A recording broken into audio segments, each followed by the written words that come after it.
तो governor governor और flywheel में एक बेसिक सा डिफरेंस है। फ्लाईव्हील जो है इंट्रा साइकिल फ्लक्चुएशंस को कंट्रोल करता है, मतलब बेसिकली इंटरनल फ्लक्चुएशंस है उसको कंट्रोल करता है। गवर्नर का काम है एक्सटर्नल फ्लक्चुएशंस को, यानी इंटर साइकिल फ्लक्चुएशंस को कंट्रोल करना, ठीक है। बेसिकली जैसे हमारे पास सक्शन, कंप्रेशन, पावर, एग्जॉस्ट, एक 4 स्ट्रोक इंजन में ना तो मेरे पास सक्शन में पावर अवेलेबल है, ना कंप्रेशन में, एग्जॉस्ट में भी नहीं। पावर तो छोड़ो, इसको पिस्टन को रन करने के लिए पावर और उल्टा निगेटिव में चाहिए इसको, ठीक है। तो अब बेसिकली क्या होगा ना, फ्लाईव्हील पावर स्ट्रोक में कुछ पावर को एब्जॉर्ब कर लेगा और बाकी रिमेनिंग 3 स्ट्रोक में डिलीवर कर देगा, और यही साइकिल बार बार चलते रहेगा, ठीक है। वेयर गवर्नर का काम क्या है, ये एक्सटर्नल लोड में जो फ्लक्चुएशन आता है, जैसे गाड़ी चल रहा है अचानक से एक अपहिल आ गया, ठीक है, तो हम लोग क्या करेंगे, हम लोग यहाँ गवर्निंग मैकेनिज्म का काम करते हैं। हम लोग थ्रॉटल लेंगे, फ्यूल का सप्लाई को कंट्रोल करेंगे, ठीक है।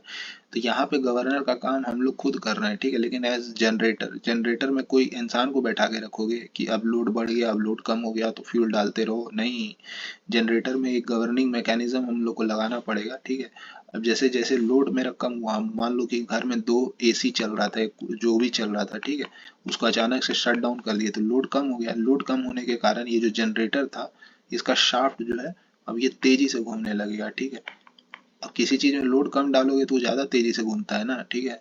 तो ये तेजी से घूमेगा, इसको सेंस कर लिया स्पीड, बेवल गियर है, 90 डिग्री में पावर ट्रांसफर करेगा, ये पावर चला जाएगा स्पिंडल के पास, ये जो शाफ्ट है इसको स्पिंडल कहते हैं, ठीक है।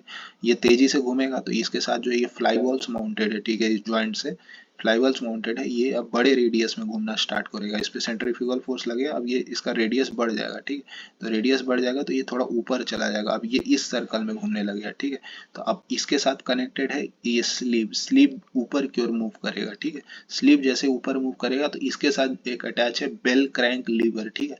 ये बेल क्रैंक लीवर क्या करेगा, ये भी ऊपर की ओर मूव करेगा और फ्यूल का सप्लाई को कट कर देगा, और वही हमारा जरूरत है। एसी बंद है तो फ्यूल क्यों वेस्ट करें भाई। अब जैसे एसी को हम सडनली ऑन कर देते हैं, ठीक है, एसी को सडनली ऑन कर देते हैं तो अब लोड बढ़ गया, तो लोड बढ़ने से स्पीड रिड्यूस हो जाएगा, ठीक है। ये स्पीड को सेंस कर लेगा, ट्रांसफर कर देगा स्पिंडल को। अब देखो, अब जो है फ्लाई बॉल्स को जो है, जो पहले ज्यादा रेडियस में ट्रेवल चल रहा था, अब स्पीड का रिडक्शन होने के कारण ये वापस से कम रेडियस में आ जाएगा, ठीक है, और स्लीव्स का मूवमेंट डाउन हो जाएगा। स्लीव्स का मूवमेंट डाउन हो जाएगा तो ये बेल क्रैंक लीवर से जो कनेक्टेड है, ये भी नीचे की ओर चला जाएगा और यहाँ से फ्यूल का सप्लाई को ऑन कर देगा, ठीक है, और यहाँ से फ्यूल आने लगेगा, ठीक है। तो इस तरह से ये कंट्रोल किया जाता है। अब तो इलेक्ट्रॉनिक्स आ गया, ठीक है।